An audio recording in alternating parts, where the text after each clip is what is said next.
নমস্কাৰ দৰ্শকসকল, এই মুহূৰ্তত আহি পৰিছে আজিৰ কেইবাটাও গুৰুত্বপূৰ্ণ খবৰ। দৰ্শকসকল, এনে ধৰণৰ খবৰসমূহ নিতৌ চাবৰ কাৰণে চেনেলটো ছাবস্ক্ৰাইব কৰি ভিডিঅ'টোত এটা লাইক কৰি দিব। দৰ্শকসকল, আজিৰ প্ৰথমটো খবৰ হৈছে এটা ডাঙৰ খবৰ, এটা বিগ ব্ৰেকিং নিউজ। পাকিস্তানত নতুন প্ৰধানমন্ত্ৰী হ'ল শ্বাহবাজ শ্বৰীফ। বিনা প্ৰতিদ্বন্দ্বিতাৰে প্ৰধানমন্ত্ৰী নিৰ্বাচিত শ্বাহবাজ শ্বৰীফ।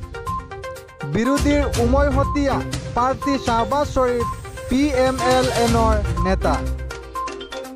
আস্থা ভোটত পৰাস্ত হৈছিল ইমৰান খান আৰু তাৰ বাবেই পাকিস্তানৰ নতুন প্ৰধানমন্ত্ৰী হ'ল শ্বাহবাজ শ্বৰীফ। বিনা প্ৰতিদ্বন্দ্বিতাৰে প্ৰধানমন্ত্ৰী নিৰ্বাচিত হ'ল শ্বাহবাজ শ্বৰীফ। দৰ্শকসকল, আজিৰ ২ নম্বৰ খবৰটো হ'ল এটা ডাঙৰ খবৰ। এতিয়াও চৰকাৰী বাসগৃহ লাভ কৰা নাই নেকি আপুনি? যদি কৰা নাই তেন্তে চাওক এই ভিডিঅ'টো। প্ৰধানমন্ত্ৰী আৱাস যোজনাৰ গৃহ নিৰ্মাণত দুৰ্নীতি কৰিলেই হ'ব বিপদ।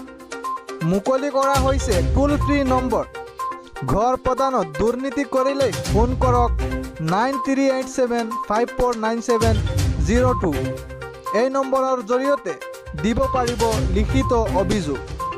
চৰকাৰী চাকৰি কৰা আৰু পেঞ্চন পোৱা ব্যক্তিয়ে নাপাব PMAY ঘৰ। কোনো পঞ্চায়ত আৰু গ্ৰাম উন্নয়ন পঞ্চায়তৰ সচিবে কৰিব নোৱাৰিব দুৰ্নীতি।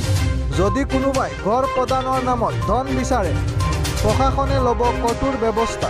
দৰ্শকসকল, আজিৰ ৩ নম্বৰ খবৰটো হৈছে ভৰুভূমিত বৃহৎ অস্ত্ৰ ভাণ্ডাৰ উদ্ধাৰ।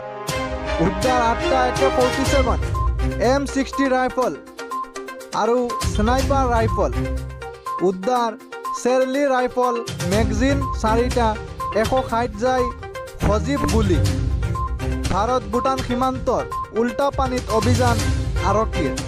অভিযানত উদ্ধাৰ বৃহৎ পৰিমাণৰ অস্ত্ৰ ভাণ্ডাৰ। পৃথকে আৰক্ষীয়ে চলাইছিল অভিযান। দৰ্শকসকল, ভৰুভূমিত বৃহৎ অস্ত্ৰ ভাণ্ডাৰ উদ্ধাৰ। দৰ্শকসকল, আজিৰ 4 নম্বৰ খবৰটো হ'ল বিষাক্ত কাঠফুলা খাই 4জনৰ মৃত্যু। AMCHত 2গৰাকী শিশু আৰু 2গৰাকী মহিলাৰ মৃত্যু। 7 এপ্ৰিলত পৰিয়ালটোৱে ভক্ষণ কৰিছিল বিষাক্ত কাঠফুলা। 8জনকৈ লোক AMCHত হৈ আছিল চিকিৎসাধীন। চয়নিকা কৰ্মকাৰ আৰু অজয় কৰ্মকাৰৰো মৃত্যু। চিকিৎসাধীন হৈ থকা আন 4জনৰ অৱস্থা সংকটজনক বুলি জানিব পৰা গৈছে। চিকিৎসাধীন আটাইকেইজনৰে ঘৰ সোণাৰীৰ 2 নং লালতিপাতাৰ গাঁৱত বুলি জানিব পৰা গৈছে।